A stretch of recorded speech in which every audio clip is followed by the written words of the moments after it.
Hoje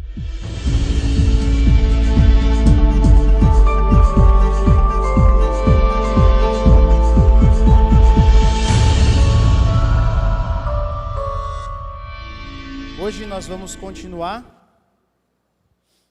a nossa série, indo já para a reta final, sobre as grandes histórias de Jesus, algumas parábolas que nós estamos estudando, vendo o significado e aplicando nas nossas vidas. Nós já passamos por essas aqui, nós passamos pela parábola do juiz iníquo, talvez você se lembre, Lucas 18, Jesus conta a história para nos ensinar a orar constantemente, a desejar a sua vinda. Nós vimos também, nessa primeira aula, o que é uma parábola, para que serve uma parábola, qual o propósito da parábola. A segunda, nós vimos a parábola do tesouro escondido e da pérola de grande valor, que nos mostrou o valor do reino, inestimável, inegociável. Depois, nós também vimos no último domingo a parábola das 10 virgens, que é um encorajamento de Jesus para que possamos permanecer firmes e fiéis até a sua volta. E hoje nós veremos a parábola do fariseu e do publicano, uma das parábolas mais conhecidas de Jesus, uma das parábolas mais belas de Jesus, e para algumas pessoas é preferida, como eu, minha parábola preferida de Jesus. Vamos ler o texto? Você pode abrir em Lucas 18, porque depois nós vamos olhar alguns versículos, mas se você puder acompanhar a leitura aqui no telão.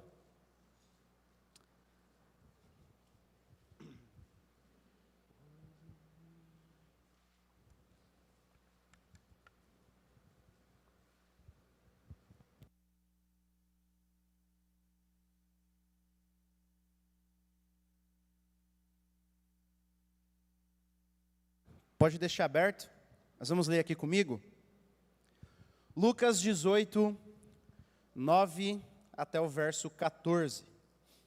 Jesus também contou esta parábola para alguns que confiavam em si mesmos, por se considerarem justos e desprezavam os outros. 2 homens foram ao templo para orar. Um era fariseu e o outro era publicano. O fariseu ficou em pé e orava de si para si mesmo desta forma: ó Deus, graças eu te dou, porque eu não sou como os demais homens, roubadores, injustos e adúlteros, nem ainda como este publicano. Jejuo 2 vezes por semana e dou o dízimo de tudo o que ganho. O publicano, estando em pé, longe, nem mesmo ousava levantar os olhos para o céu, mas batia no peito dizendo: ó Deus, tem pena, seja propício a mim, que sou pecador. Digo a vocês que este, o publicano, desceu justificado para a sua casa, e não aquele, o outro, o fariseu. Porque todo o que se exalta será humilhado, mas o que se humilha será exaltado. Essa é a parábola do fariseu e do publicano. No versículo 9, Lucas, ele nos registra o porquê que Jesus contou essa parábola. Lucas ali, ele vai dizer que Jesus contou essa parábola para alguns que confiavam em si mesmos, por se considerarem justos e desprezavam os outros. Então, basicamente, Jesus estava agrupando, pensando em um mesmo grupo de pessoas, mas com 3 características. Passa aí para mim, Rafa. Pode passar? Mais um? Aí. Eles se consideravam justos, eles confiavam em si mesmos e eles desprezavam os outros. E justo aqui, ele é bem possível que tenha um sentido duplo. Quando a gente fala de um homem justo, geralmente vem na nossa mente, uma mulher justa, vem na nossa mente alguém que segue as leis à risca, que segue os mandamentos de Deus, que segue a lei de Deus. E isso está englobado no significado dessa palavra justo. Mas, no Antigo Testamento, essa palavra justo não tinha apenas esse significado de alguém que obedecia toda a lei, mas também de alguém justo diante de Deus, alguém que tinha um relacionamento correto com Deus. Então a palavra justo pode tanto significar alguém que obedecia às leis, como alguém que tinha um relacionamento correto com Deus, alguém que amava a Deus.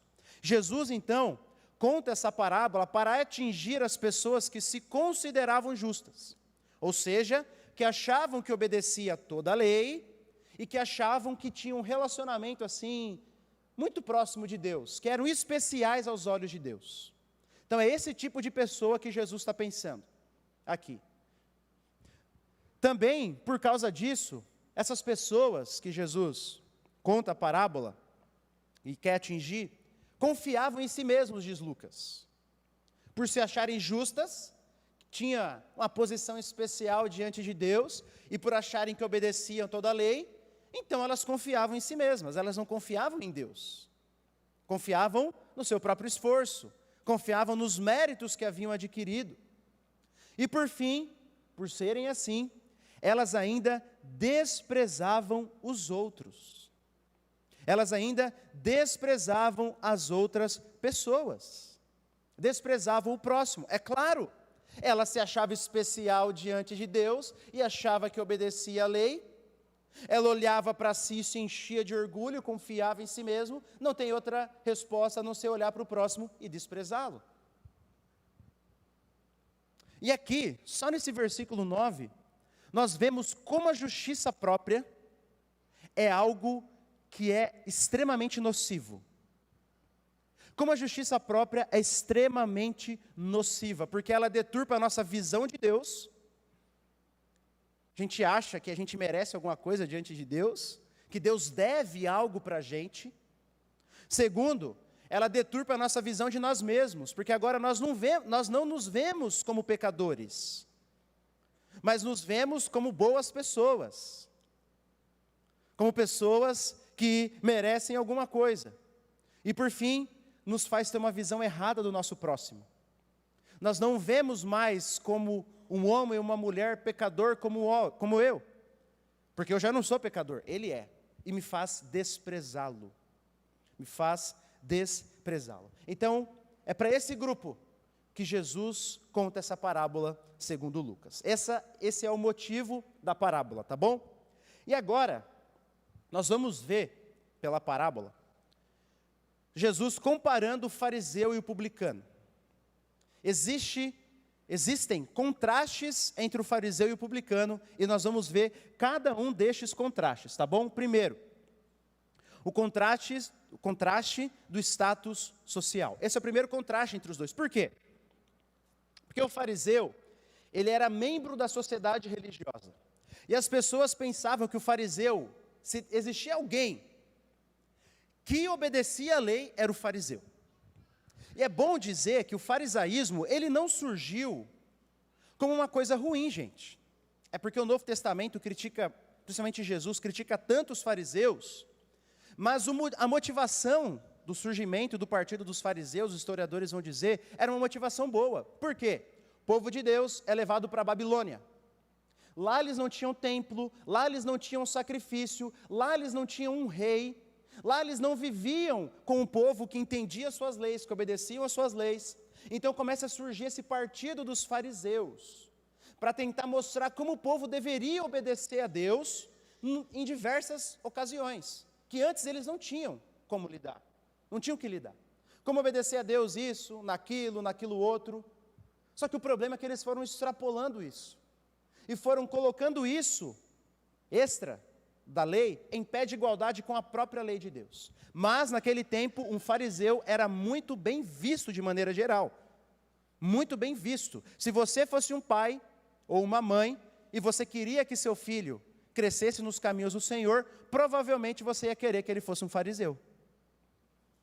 Provavelmente você ia querer. E a sua filha que se casasse com um fariseu. Porque eles obedeciam muito a lei de Deus, entre aspas aqui, tá bom? Já o publicano era o extremo oposto. Se o povo achava que o fariseu obedecia a lei, o publicano eles achavam que desobedecia toda a lei.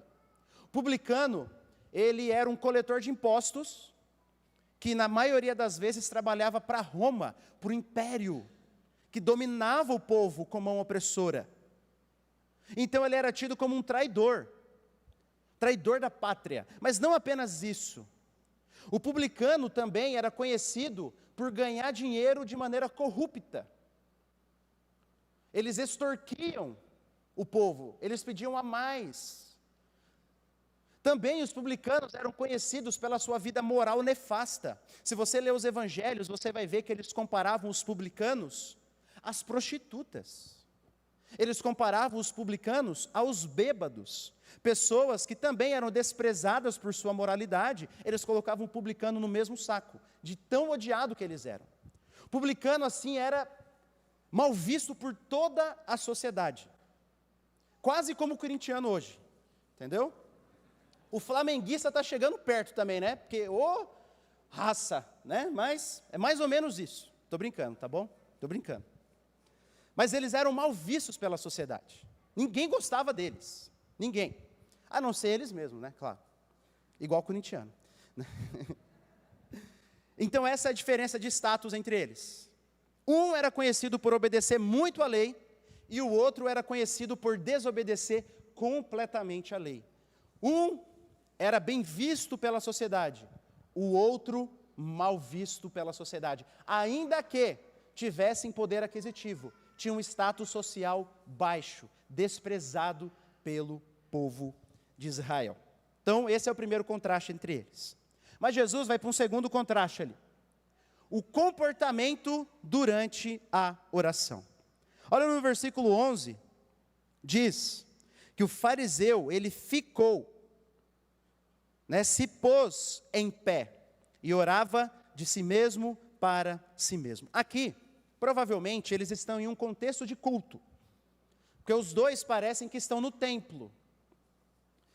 Existia um sacrifício que era feito todo dia no templo, existia um sacrifício que era feito, e as pessoas, se você estava em Jerusalém, você ia até lá, e você via o sumo sacerdote sacrificando o cordeiro, depois aspergindo o sangue sobre o altar, depois acendendo o incenso, e aí você poderia fazer as suas orações. Então é provável que existiam mais pessoas em volta, e é por isso que o fariseu se coloca de pé, e ele orava de si mesmo para si mesmo, ou seja, cheio de orgulho. Provavelmente era bem comum eles orarem em voz alta. Então o fariseu possivelmente aqui está orando em voz alta. Está orando em voz alta. Comentaristas antigos também vão dizer que provavelmente ele estava separado da aglomeração do povo. Porque lembre-se, ele era um fariseu, ele não queria ser tocado por alguém impuro, por um gentio, por uma outra pessoa que estivesse impura, para ele se tornar impuro. Então ele estava um pouquinho afastado aqui e orava em voz alta, que era o costume da época, ainda que o texto não diga, mas era o costume da época. Orava para todo mundo ouvir. E esse texto, ele nos lembra do Sermão do Monte de Jesus. Você lembra quando Jesus estava ensinando os seus discípulos sobre oração? E ele diz assim: quando vocês orarem, não sejam como os hipócritas, que gostam de ficar em pé nas sinagogas e nas esquinas, a fim de serem vistos pelos outros. É provavelmente uma descrição da categoria desse fariseu. Se prostou em pé, um pouquinho afastado provavelmente da multidão, e erguia sua voz, para que ele pudesse ser visto pelos outros. Agora, o publicano, no versículo 13, como que ele estava orando? De pé também. Não tem problema nenhum orar em pé, não é pecado orar em pé. Eles estavam no templo, no pátio do templo, talvez bastante gente ali, não tem problema nenhum, ele estava em pé, mas qual é o seu comportamento durante isso, durante essa oração? Ele estava de longe, vê que o texto diz isso? Mas de longe. Qual é o ponto aqui? Longe da onde? Provavelmente longe do altar, que simbolizava a presença de Deus ali. Então, o publicano, ele não se considerava digno, esse é o ponto. Ele não se sentia presente ali, ele sabia que aquele não era o seu lugar, e por isso de longe ele estava, orando em pé. E diz o texto ainda que ele batia no seu peito. Olha o versículo 13. Longe, nem mesmo ousava levantar os olhos para o céu, mas batia no peito. Então ele nem olhava para o céu, um símbolo da morada de Deus, porque ele não se considerava digno, e ele ainda batia no seu peito, que era um sinal de extrema angústia. O único paralelo que nós temos na Bíblia de alguém batendo no peito eram as pessoas depois da crucificação de Jesus. Lucas vai dizer que depois que Jesus foi crucificado, as pessoas saíram de lá batendo no peito, porque viram algo horrível acontecer. Estavam angustiadas. É esse o símbolo do fariseu. O seu pecado pesava na sua mente, na sua consciência. Ele não chegava perto do altar, porque ele se considerava um intruso ali. Alguém que não merecia estar ali. Ele não olhava para o céu em sinal de humilhação, e ainda batia no seu peito, porque ele estava extremamente angustiado, por causa do seu pecado. Então, esse é o terceiro contraste entre eles. O segundo contraste. O comportamento durante a oração. Para ser visto, ficou de pé e orava em voz alta. O outro, também de pé, mas de longe, batia no peito em sinal de angústia e humilhação. Esse segundo contraste. Terceiro, o conteúdo da oração. Jesus registra o que eles estavam orando. Fariseu, versículo 11. O fariseu ficou em pé e orava de si para si mesmo, desta forma.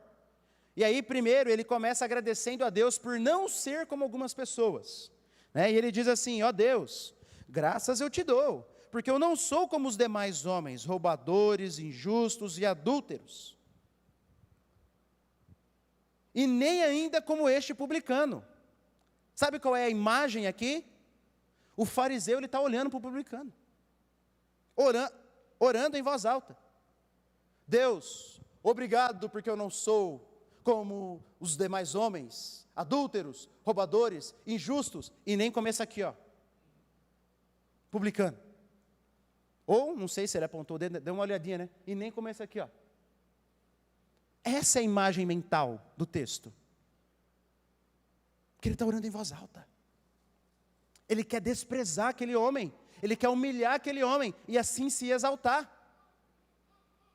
E assim se mostrar como maior do que os outros.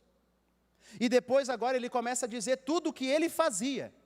Então, além de falar, agradecer a Deus, entre aspas, Deus, né? Agradecer entre aspas, pelo que ele não era, agora ele começa a dizer tudo o que ele fazia diante de Deus. Lá no versículo 12, olha comigo. Jejuo 2 vezes por semana e dou o dízimo de tudo quanto ganho. Olha só o ponto aqui do fariseu.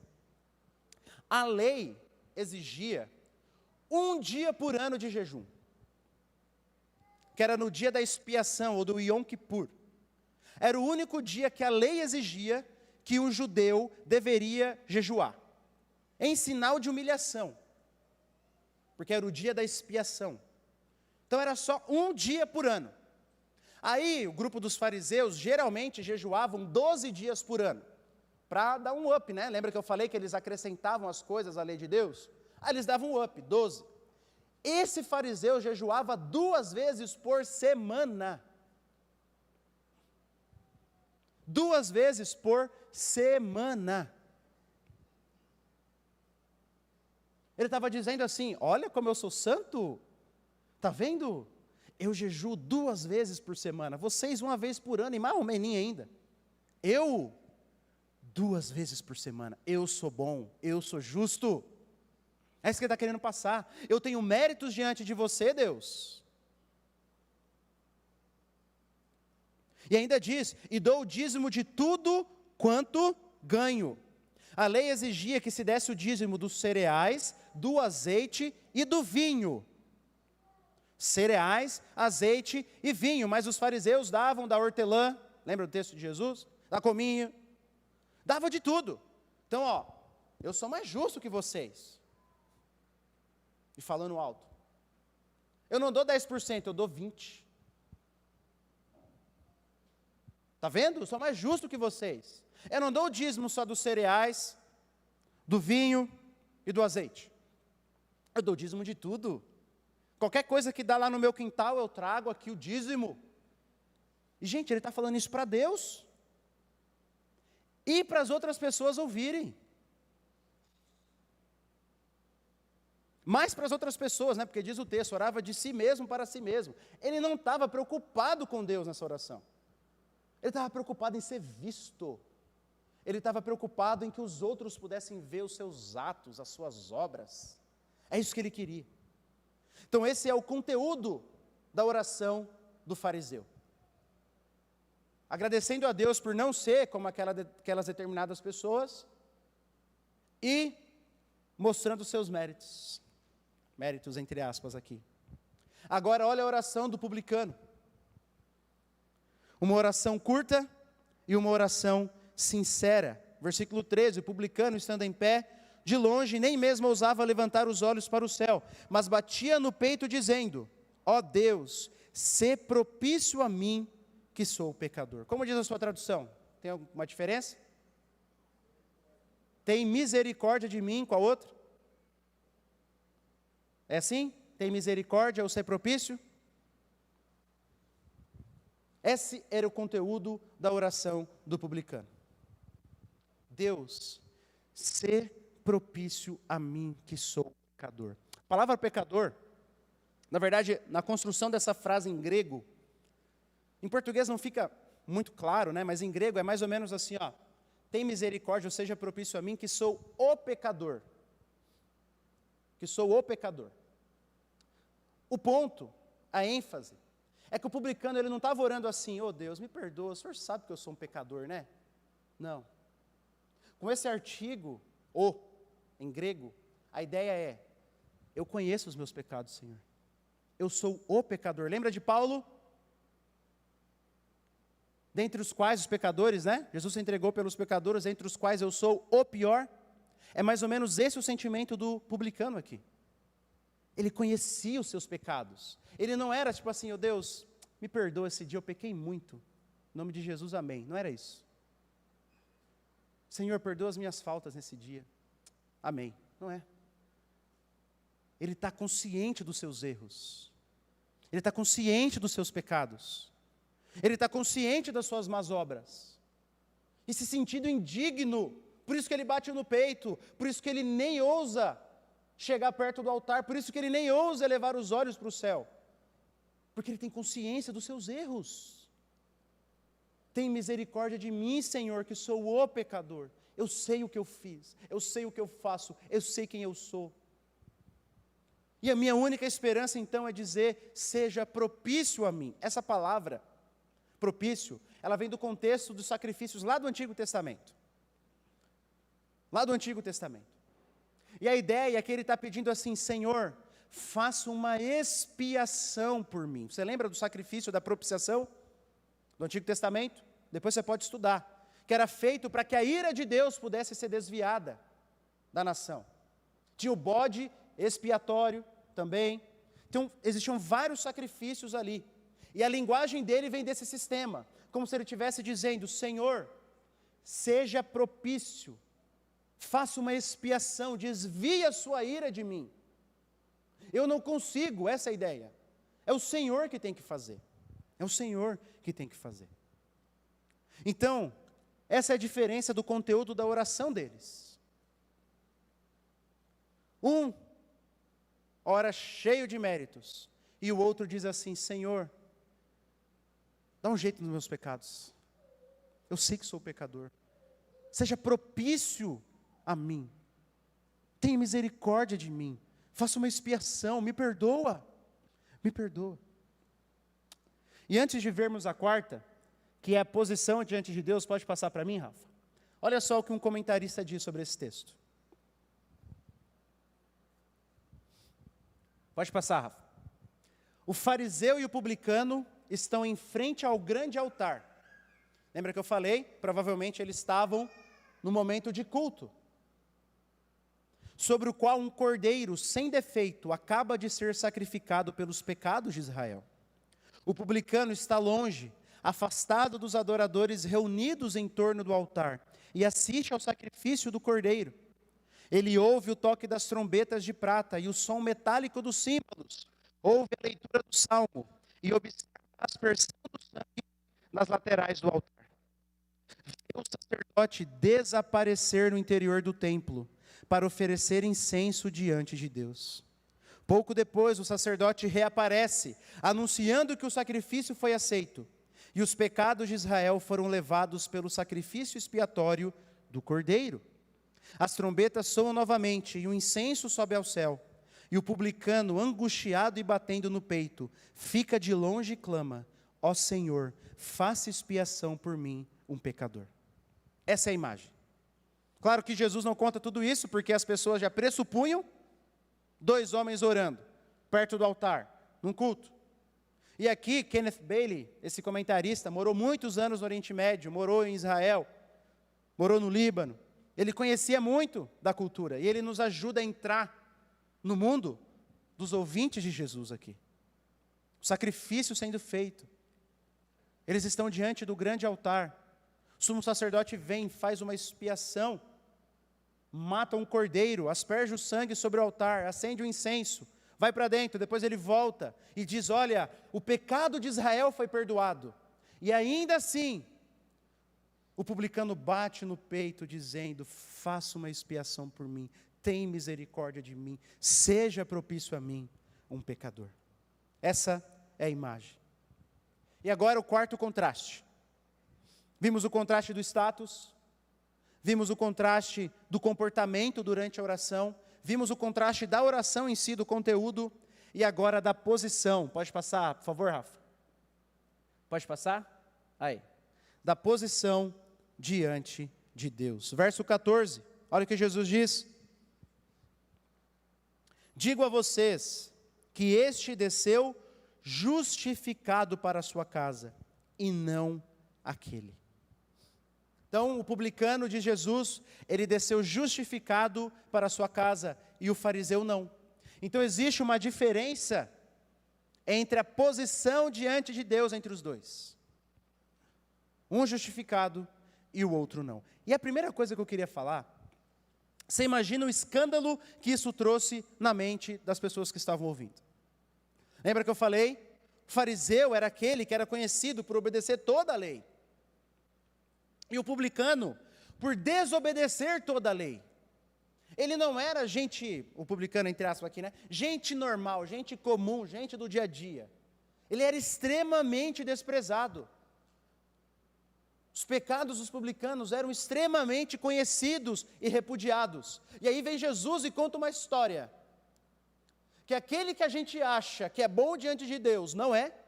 E aquele que a gente acha que é horrível diante de Deus, por causa de uma oraçãozinha, ele desceu justificado? Não, Jesus está errado. A gente perde isso, porque, claro, a gente já está acostumado com essa linguagem. Mas imagina o escândalo que isso não causou nos ouvintes de Jesus. E ele diz claramente que este desceu justificado. E o que é justificação? Está aí. É uma decisão de Deus, declarando que alguém está em relação certa com Deus e sua lei. É o pronunciamento de que, quanto ao que concerne a lei, o réu não é culpado, mas inocente. Lembra que eu falei que a palavra justo tem uma conotação tanto de obedecer a lei, mas também de ter um relacionamento correto com Deus? Então, justificação é uma decisão declarando que alguém está em uma relação certa com Deus e a sua lei.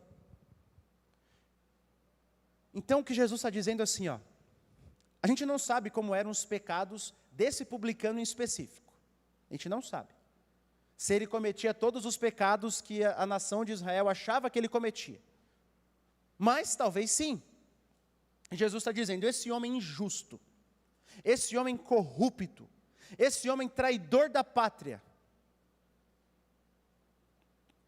esse homem que não segue a lei, agora é justificado? É isso que Jesus está falando. Agora ele é considerado justo diante de Deus. Ele tem uma relação correta com Deus. Os seus pecados estão perdoados. Diante da lei de Deus ele não tem mais débito. Esse é o ponto. Sabe qual? Tem outros dois textos que nos ajudam a entender um pouquinho. Passa para mim, por favor, Rafa. Esse primeiro. Justificados mediante a fé, temos paz com Deus por meio de nosso Senhor Jesus Cristo. E agora, pois, já não há nenhuma condenação para os que estão em Cristo Jesus. Veja, Justificados, temos paz com Deus. Agora temos uma relação correta com Deus. E também já não há mais condenação para nós. A lei já não pode mais me condenar diante do tribunal de Deus. E Paulo diz que tudo isso vem por meio de quem? De Jesus. Sabe qual é a ironia do texto? É uma coisa interessante. Jesus conta essa parábola, ele ainda não havia sido morto pelos pecados de Israel, pelos pecados de seu povo. Ele ainda não havia sido sacrificado.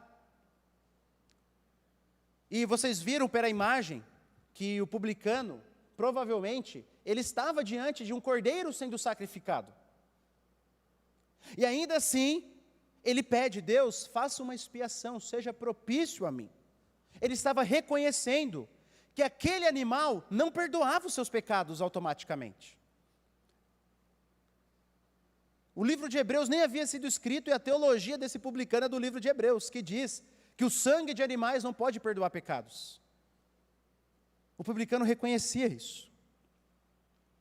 Só que, sabe qual é a ironia? Esse publicano foi justificado por causa daquele que está contando a parábola. Ele ainda não sabia, a gente não sabe se essa história é real, provavelmente não, mas também pode ser real. E Jesus, que está contando essa parábola, ele era o Cordeiro de Deus, foi o Cordeiro de Deus, é o Cordeiro de Deus, que proporcionou a este publicano e a todos nós sermos perdoados. Então essa é uma questão interessante do texto, é até uma ironia desse texto. Porque este publicano foi perdoado por causa daquele que está contando a parábola. Daquele que está contando a parábola. Então é isso que acontece com o publicano. Ele é justificado diante de Deus. Por causa de uma oração. Ele fez uma oração. Ele não teve que pagar penitência. Ele não teve que ir para o confessionário. Ele não teve que pagar indulgências. Ele teve apenas que clamar a Deus, reconhecendo o seu pecado e dizendo: Senhor, faz alguma coisa. Só o Senhor pode. Só o Senhor pode. E aí agora nós vamos para a conclusão da parábola.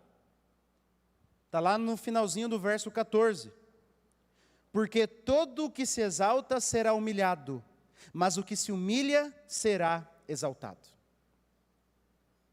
Esse ditado, por assim dizer, de Jesus, em outros contextos pode significar outras coisas. Mas aqui, nesse contexto, porque todo que se exalta, aqui ele está com a imagem de quem na cabeça? Do fariseu. Todo que se acha bom, todo que acha que tem méritos diante de Deus, todo que despreza os outros, todo aquele que enche o seu peito para dizer: isso, eu faço isso e aquilo, e que no fundo não reconhece que precisa de Deus, esse vai ser humilhado. Ou seja, esse não vai ganhar a salvação. Mas aquele que se humilha, quem que Jesus está dizendo aqui na cabeça? Publicano. Aquele que clama, aquele que pede, aquele que sabe que é um miserável pecador, esse será exaltado, ou seja, será salvo. Essa é a conclusão da parábola de Jesus. Todo aquele que é cheio de justiça própria não será justo diante de Deus, mas todo aquele que reconhece a sua injustiça, esse sim vai ser justificado diante de Deus. Então essa é a conclusão de Jesus. Mas agora, alguém tem alguma dúvida aqui? Mas agora fica uma grande pergunta. Passa só a primeira aí, Rafa, por favor. Isso. Quem sou eu nessa história? E sabe qual é a pegadinha? Porque se eu disser assim, ó, graças a Deus que eu não sou fariseu, eu estou sendo justamente igual ao fariseu. Está vendo a pegadinha?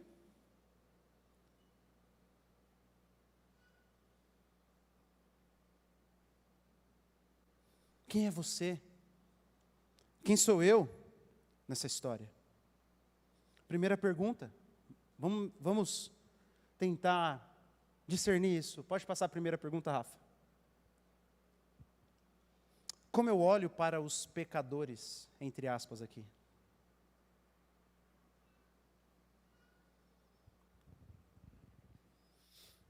Como eu olho para as pessoas que estão à margem da sociedade, como os publicanos estavam? Para as prostitutas, para os viciados, para os mendigos, para os bêbados.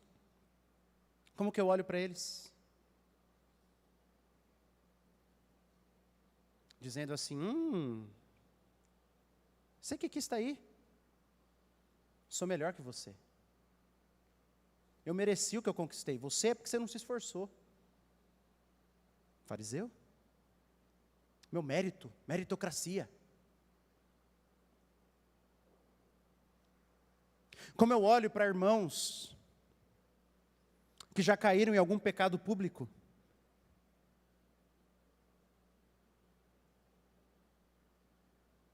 tão triste ouvir histórias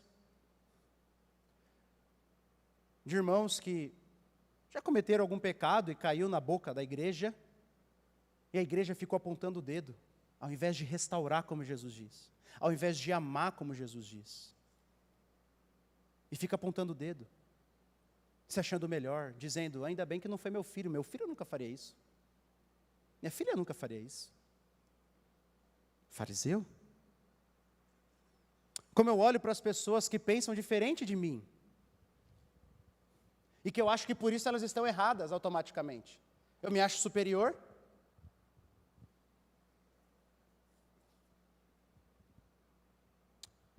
Mais uma, Rafa. Como eu olho para mim mesmo?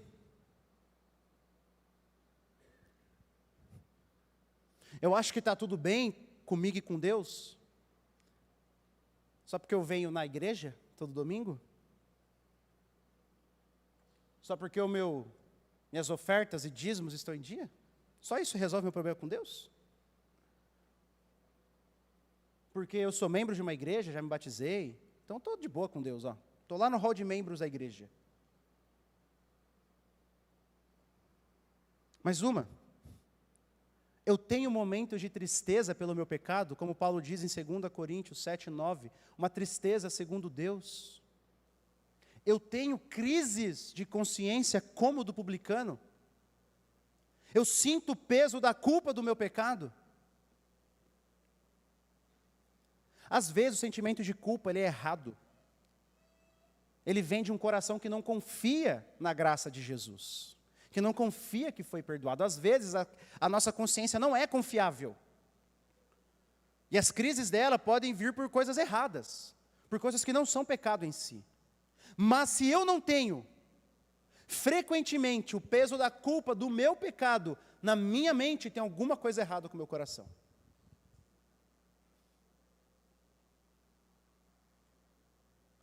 Se frequentemente o peso da culpa de ter transgredido a lei de Deus não pesa na minha consciência, tem alguma coisa errada. Qual foi a última vez que nós choramos pelo nosso pecado? Eu não estou dizendo só pecado grande. Qualquer pecado. Qualquer pecado. Qual foi a última vez que lamentamos?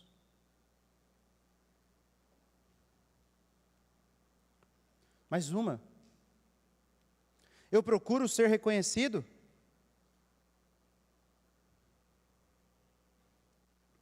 Eu quero que as pessoas vejam o que eu estou fazendo?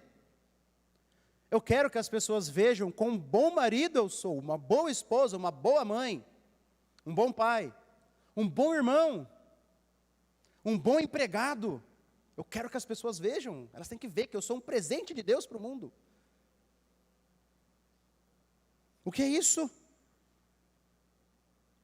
Quando eu pratico algum serviço na igreja, eu quero ser reconhecido? Quero que se fale o meu nome lá? E a última, eu me acho especial diante de Deus? Acho que Deus me ama bastante, né? Sou queridinho de Deus. Sou, sim, ó, aqui tem um pessoal perto de Deus, eu estou mais perto. Porque eu faço isso, porque eu faço aquilo, porque eu tenho isso, porque eu tenho aquilo.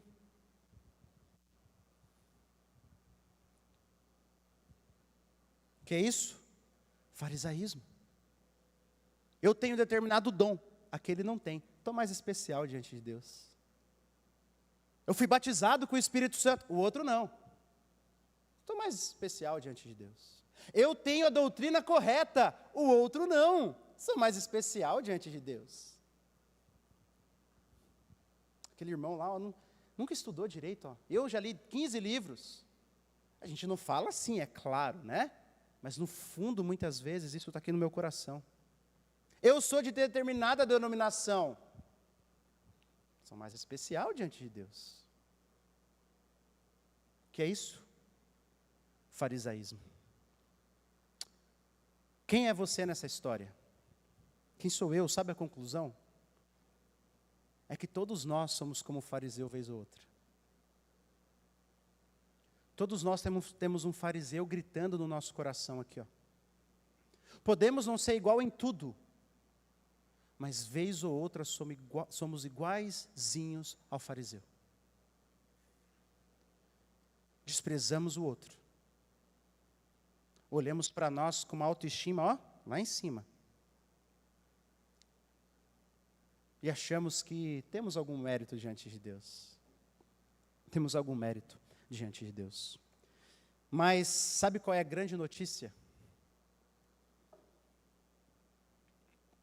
E que esse texto nos mostra que Jesus e seu perdão e misericórdia está a uma oração de distância.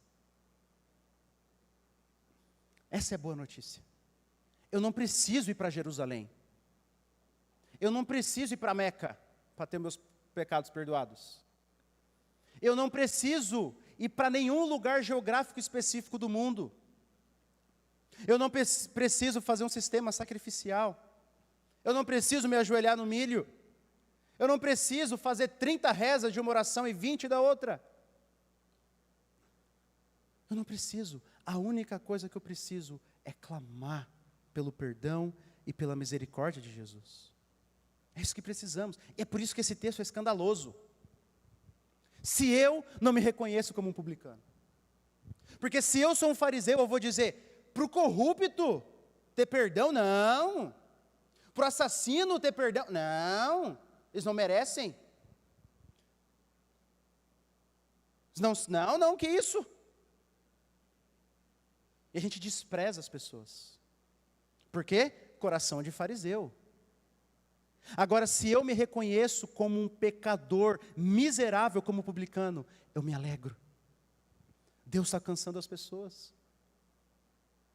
Deus está alcançando os pecadores porque eu sou um pecador igual. É escandalosa a mensagem da cruz. É escandalosa. Porque a gente quer que as pessoas façam alguma coisa. A gente quer ter algum mérito. A gente quer chegar no final e dizer, ó, se eu mantive a salvação, é eu que mantive, tá? Se eu não perdi, o mérito é meu. A gente quer chegar no final e apresentar alguma coisa diante de Deus. Mas não temos nada o que apresentar. E por isso a única coisa que precisamos fazer é clamar pela sua graça e misericórdia. O publicano sabe o que ele está fazendo? Se arrependendo e crendo. Aquilo que a gente sempre fala, arrependimento e fé. É isso que ele está fazendo. Ele está batendo no peito, eu sou um pecador, Senhor. Que é isso? Arrependimento. Então ele ora, seja propício a mim, ou seja, Deus, eu só tenho esperança se for no Senhor. O que é isso? Fé. É tudo o que precisamos. É tudo o que podemos fazer. Parece simples, mas não é. Porque diz a Bíblia que até isso é trabalhado do Espírito Santo. Nosso coração é tão ruim, tão miserável, que ainda assim precisamos da ajuda de Deus. Essa é a grande notícia desse texto. Existem publicanos entre nós. Agora, no sentido de miseráveis pecadores. Aliás, todos somos publicanos. Mas também existem fariseus. E, aliás, todos nós, vez ou outra, somos como fariseus. Há esperança para os dois. Desde que se faça, desde que se busque a graça de Deus no lugar correto. Não no esforço próprio, não no mérito próprio, mas na graça de Jesus, no amor de Jesus. Eu queria terminar com uma oração de um publicano lá do Antigo Testamento. Pode passar para mim, Rafa. Davi. Diz a Bíblia que Davi caiu em pecados graves. Você conhece o texto? Adulterou, mentiu, tramou um assassinato. E Davi é confrontado pelo profeta Natã. E então diz a tradição que logo depois Davi escreve este salmo, porque o peso do seu pecado estava na sua mente, era palpável. O pecado de Davi pesava no seu coração. E esse salmo diz assim, Salmo 51, você sabe: compadece-te de mim, ó Deus, segundo a tua benignidade. Sabe qual é o ponto? Senhor, tenha compaixão de mim, a oração do publicano. Tenha misericórdia de mim, mas segundo a tua benignidade. Sabe o que Davi está dizendo? É porque o Senhor é bom, Deus. Olha para mim, tem misericórdia de mim, porque o Senhor é bom. Porque eu não tenho nada. Eu não posso dizer, Senhor, tem misericórdia de mim, porque eu sou o rei da nação. Senhor, tem misericórdia de mim, porque eu sou um homem justo, um homem segundo o seu coração. Eu não posso falar isso. Senhor, tem misericórdia de mim, porque eu amo o Senhor. Nem isso.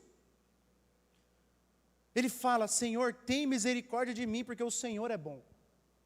Porque se o Senhor olhar para mim, não vai ver nada de bom. Nada. E segundo a multidão das tuas misericórdias, apaga as minhas transgressões. É isso que ele está dizendo.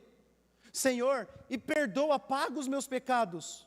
Não porque eu vou sacrificar agora, não porque eu vou viver uma vida boa. Apaga os meus pecados, porque o Senhor é misericordioso. O Senhor é misericordioso. Porque se for olhar para mim, não vai ter nada. Nada que eu possa fazer pode apagar as minhas transgressões. Lava-me completo da minha iniquidade, purifica-me do meu pecado. Porque eu não posso, Senhor, só o Senhor pode fazer isso. Desde o menor dos pecados até o mais grosseiro de todos, só existe uma maneira de ser limpo, clamando. É isso que Davi está fazendo. Pois eu conheço as minhas transgressões, e o meu pecado está sempre diante de mim. Sabe o que Davi está fazendo? Tem misericórdia de mim, porque eu sou o pecador. Eu conheço as minhas transgressões. E sabe o que, Deus? O meu pecado está sempre diante de mim. Não foi só um tropeço. Não foi que eu estava tudo bem, santo, bom e justo, e tropecei e caí com Batseba e Urias. Não, o meu pecado está sempre diante de mim. É uma guerra.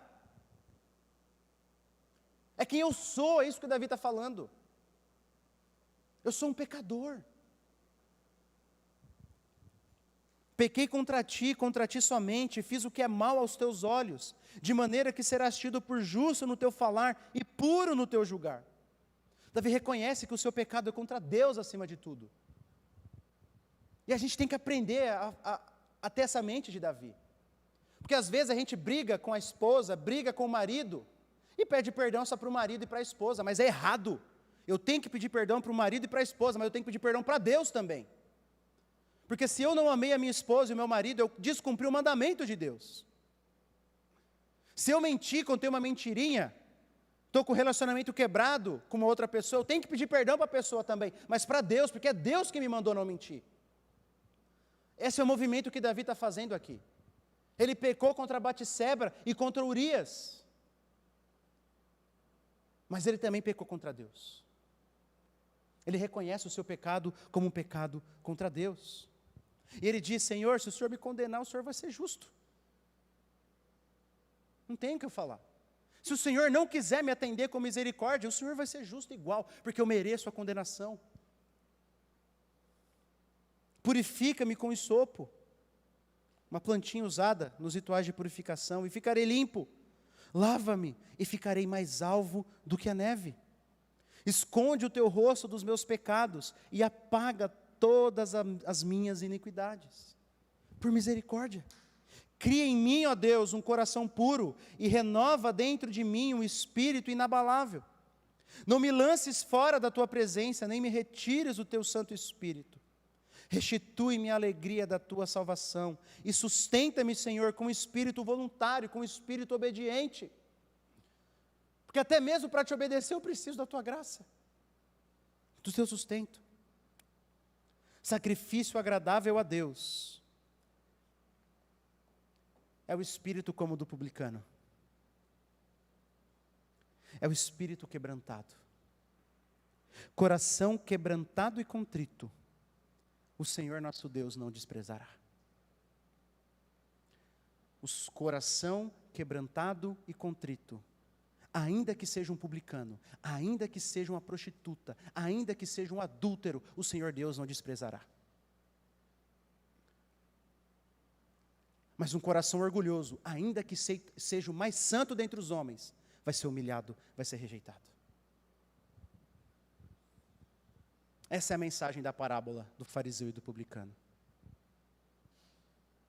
Todos nós somos mais parecidos com o fariseu, mas precisamos orar para ter um coração parecido como o do publicano. E reconhecer que não tem nada que a gente possa fazer para merecer algo diante de Deus. Nada, nada. Todos os méritos que temos diante de Deus é por causa do Cordeiro perfeito Jesus que foi sacrificado por nós. Esse é o ponto. O publicano e todos nós só podemos ser perdoados por causa daquele que contou essa parábola. Por causa de Jesus.